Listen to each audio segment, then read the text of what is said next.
নমস্কার, আমি জিৎ। আপনাদের সবাইকে আমাদের চ্যানেলে স্বাগত জানাই। আজকে আমরা যে বিষয় নিয়ে কথা বলবো সেটা নিয়ে অনেকের মনে অনেক ভুল ধারণা সৃষ্টি হয়েছে।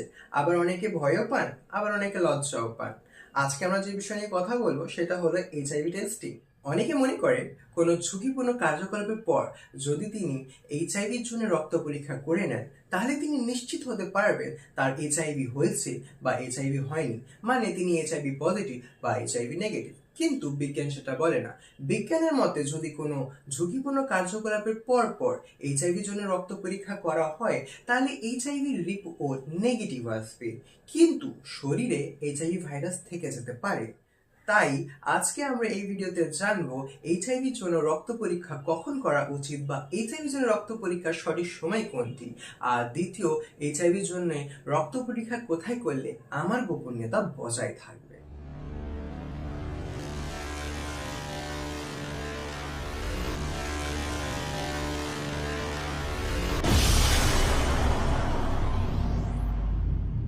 প্রথমেই আপনাদের মনে একটা ডাউট বা একটা প্রশ্ন জেগেছে। প্রশ্নটা এটাই, আমি এইচআইভি পজিটিভ কি নেগেটিভ সেটা জানার জন্য একটাই মাত্র উপায়, সেটা হলো রক্ত পরীক্ষা। আবার বিজ্ঞান সেই রক্ত পরীক্ষাকেই বলছে যে রক্ত পরীক্ষা করার পর আমি নিশ্চিত হতে পারবো না আমি এইচআইভি পজিটিভ বা আমি এইচআইভি নেগেটিভ। এই বিজ্ঞানের কথার পেছনে কিছু যুক্তি আছে কি নেই, আর যদি যুক্তি থাকে সেই যুক্তিটা কি? হ্যাঁ, বিজ্ঞানে এই কথার পেছনে যুক্তি আছে। যুক্তিটি হলো এই যে আমরা যে সকল টেস্টগুলি এইচআইভি ভাইরাসকে শনাক্ত করার জন্য করে থাকি, মূলত র্যাপিড টেস্ট বা কম্বো টেস্ট যেগুলো করে থাকি, সেগুলো সরাসরি এইচআইভি ভাইরাসকে খোঁজে না। তারা খোঁজে এইচআইভি ভাইরাসের অ্যান্টিবডি। আর যদি অ্যান্টিবডি পাওয়া যায় তাহলে রিপোর্টটা আসে রিঅ্যাক্টিভ, আর যদি না পাওয়া যায় রিপোর্টটা আসে নন রিঅ্যাক্টিভ। এবার প্রশ্ন যাচ্ছে অ্যান্টিবডিটা কি? অ্যান্টিবডিটা হলো এমন একটা জিনিস, যখন আমাদের শরীরে কোনো ভাইরাস প্রবেশ করে তখন আমাদের ইমিউনিটি পাওয়ার বা রোগ প্রতিরোধক ক্ষমতার সাথে লড়ার জন্য একটা সৈনিক তৈরি করে। সেই সৈনিককে বলা হয় অ্যান্টিবডি।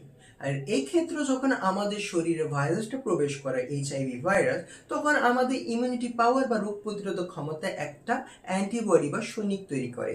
এই সৈনিকটা তৈরি করার জন্য যে সময়টা লাগে সেটা সঙ্গে সঙ্গে তো হয় না, অনেকটা সময় লাগে। সেই সময়টা হচ্ছে 28 দিন।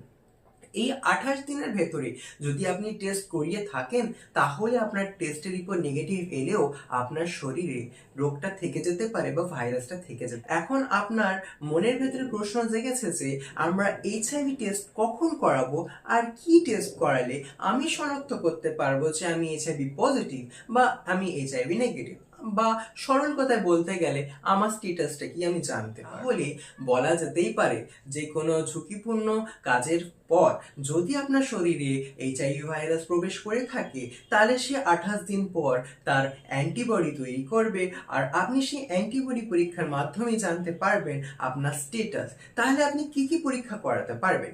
28 দিন পর আপনি মূলত দু রকম পরীক্ষা করাতে পারেন। প্রথম হচ্ছে 4th জেনারেশন এলাইজা টেস্ট, আর দ্বিতীয় হচ্ছে P24 অ্যান্টিজেন টেস্ট।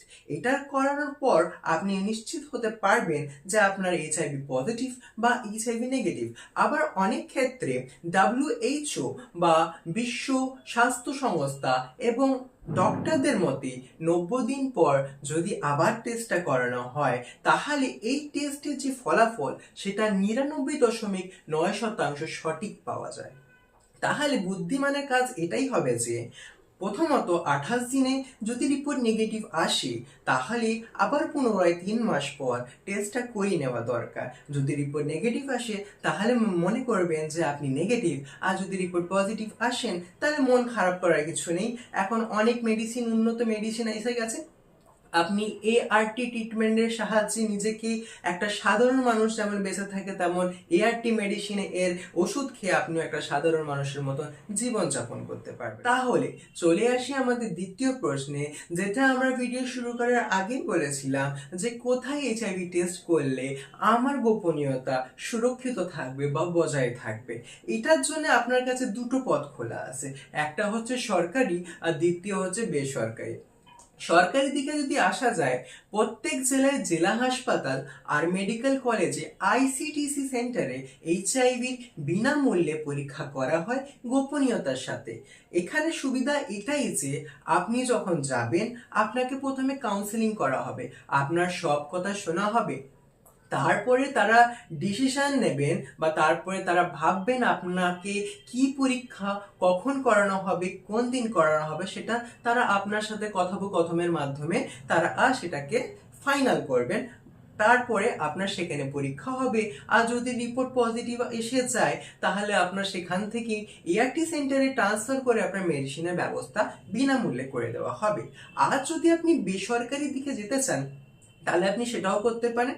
বেসরকারি যে কোনো ল্যাবরেটরিতে যাবেন যেখানে এইচআইভি টেস্ট করা হয়, সেখানে গিয়ে আপনি এইচআইভি ব্লাড দিয়ে আপনার পরীক্ষাটা করাতে পারেন যে আপনার এইচআইভি হয়েছে কি হয়নি। কিন্তু মনে রাখবেন, বেসরকারি যে কোনো ল্যাবরেটরিতে যাবেন প্রথমে যাচাই করে নেবেন সেখানে NABL সার্টিফাইড বা NABL স্বীকৃত ল্যাব আছে কিনা। যদি NABL স্বীকৃত ল্যাব থাকে তাহলে আপনারা সেখান থেকে করাবেন, রিপোর্টটা তাহলে আপনি সঠিক পাবেন। এছাড়াও আরেকটি পথ আছে, অনেক সময় র্যাপিড কিট বাড়িতে এনে ও টেস্ট করা যায় আপনি এইচআইভি পজিটিভ বা এইচআইভি নেগেটিভ। কিন্তু অনেক ক্ষেত্রে বাড়িতে এনে ওই টেস্ট করার সময় অনেক কিছু ভুলভ্রান্তি হয়ে যায়, সেই জন্য বাড়িতে না করে কোনো একটা ল্যাবে গিয়ে বা সরকারি হসপিটালে বিনামূল্যে গিয়ে এই পরীক্ষাটা করে নেওয়াটা করি। এই ভিডিওটা থেকে একটু হলে আপনারা কিছু জানতে পেরেছেন। আপনাদের তাই একটি কথা বলতে চাই, লজ্জাকে বাদ দেন, লজ্জা থেকে বড় কোনোদিন জীবন হতে পারে না। তাই নির্দ্বিধায় নির্লজ্জায় আপনি আপনার এইচআইভি টেস্ট করান আর আপনার স্ট্যাটাস জেনে নেন। যদি ভিডিওটি ভালো লেগে থাকে তাহলে চ্যানেলকে লাইক করবেন, আপনার প্রিয়জন, আপনার বন্ধু, আপনার আত্মীয় স্বজনদের সাথে এই ভিডিওটি শেয়ার করে দেবেন যাতে এইচআইভি সচেতনতা বাড়ে। আর যদি এইচআইভির বিষয়ে আরও কিছু জানতে চান বা এইচআইভির বিষয়ে আরও কিছু নলেজ নিতে চান তাহলে আমাদের চ্যানেলটাকে সাবস্ক্রাইব করবেন। আর যদি ফেসবুকে দেখে থাকেন তাহলে ফলো করে থাকবেন। সুস্থ থাকবেন, সবাইকে ভালো রাখবেন। দেখা হবে আবার একটা নতুন ভিডিওতে।